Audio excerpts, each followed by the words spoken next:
Hi, Dr. P here, and I'm going to do a two-parter this time, ranking sources of information and discussion about game design, generally from the most useful to the least useful. And the usual caveats: the slides are wordy for the benefit of those who may be hearing impaired or still learning English, or those who like lots of text notes. I expect most people will listen to this screencast as an oral book, in effect, rather than watch it. Now, the number one way to learn to design games is to do it, to make games that you've designed. And this is why it's much easier to start with tabletop games to begin with, because you don't need to learn computer programming. Computer programming is a whole discipline, a whole job in itself.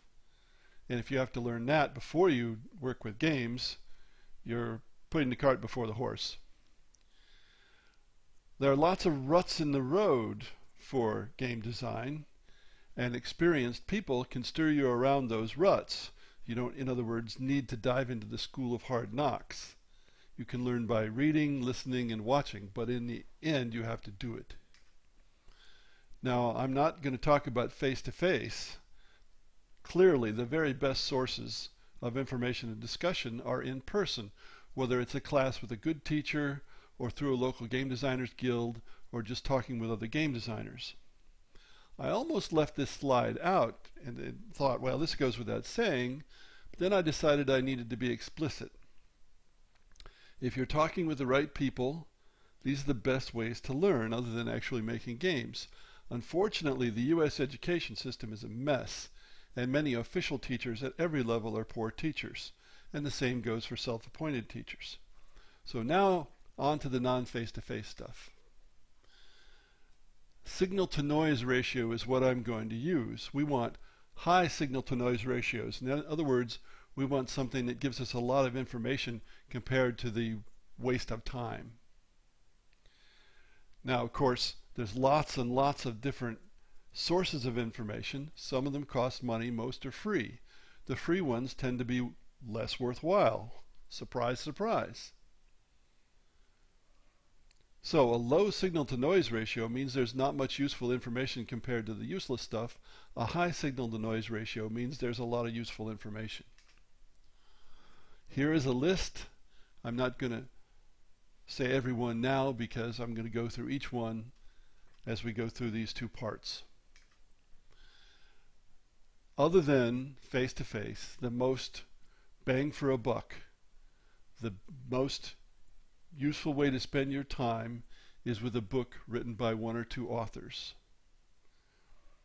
Most of the numerous books about games are solely about video games, unfortunately. If, in fact, you're not interested in video games, you have a problem.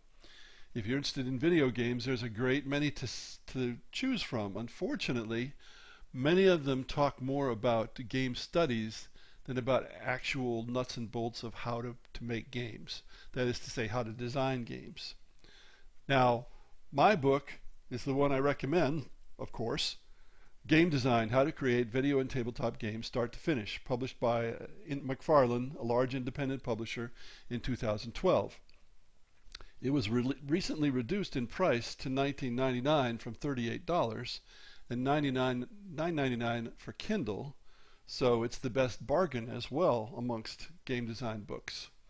This book is designed to help someone learn on his or her own. It's not a textbook. It's also a book about tabletop games insofar as you start learning game design with the tabletop, not video, and so it serves as both a tabletop game design book and a video game design book. Now, online courses. Some of these are written, most are audiovisual. Some are free, some cost money.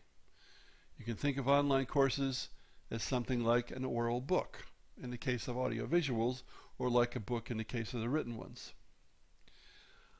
Courses about actual game design as opposed to game development are hard to find.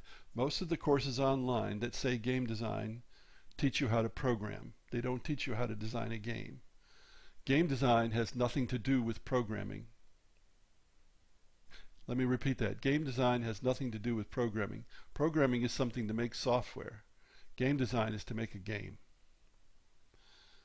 Now, I have a lot of courses on Udemy that are about game design, and the URL for it's right there. You can get discounts at pulseforgames.com.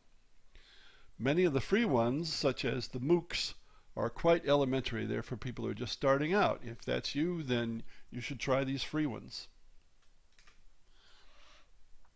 The next best source is books written by many authors. A book written by a single author tends to be focused on a topic and follow logical structure. But that's less often true when there are many authors, typically each writing one essay chapter, can be very hit and miss. For example, a free book, Analog Tabletop Game Design. I wrote the lead chapter as it happens, and that's published 6 years ago probably. And you can find that online. Kobold Guides to Game Design, I think there's more than one. Kobold is a commercial company. These cost money. They tend to focus on RPGs because Kobold is a role-playing game company. There are a variety of books related to video game development that are written by many authors. So there are a fair number of choices. Now when you're considering books or courses, consider whether it's self-published. Most anyone can self-publish a book or course. There may be no editing other than self-editing. Some people can do this well, some cannot. The next most useful source is articles that are edited or curated. I differentiate those from blog posts because the blog is self-edited almost always. Here, the idea is somebody is editing or at least looking at the content and making suggestions, and so it ought to be higher quality. But I've seen lots of fine blog posts, and I've seen some weak curated articles. It's also true that curated game articles are rare. There are game magazines, some of which cost money, many of which are free. Those are all curated articles. There are not many websites that are curated. Next we have blog posts.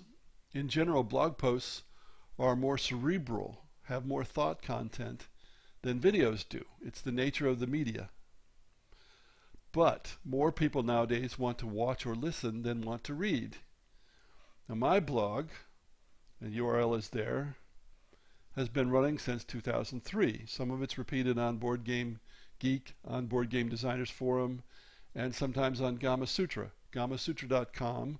Gamasutra is the #1 site for video game developers. Hosts many blogs by video game developers, and I'm an expert blogger there. Videos are your next source. They're frequently hosted on YouTube. Some are in channels such as Extra Credits and my own channel, Game Design. Some are aimed more at entertainment, some at teaching. Mine is a teaching one. They are generally free, although there are usually advertisements involved. Many of them are supported through Patreon, and if I get more support on Patreon, I'll take the advertisements off of mine. And we'll talk more about this in part 2.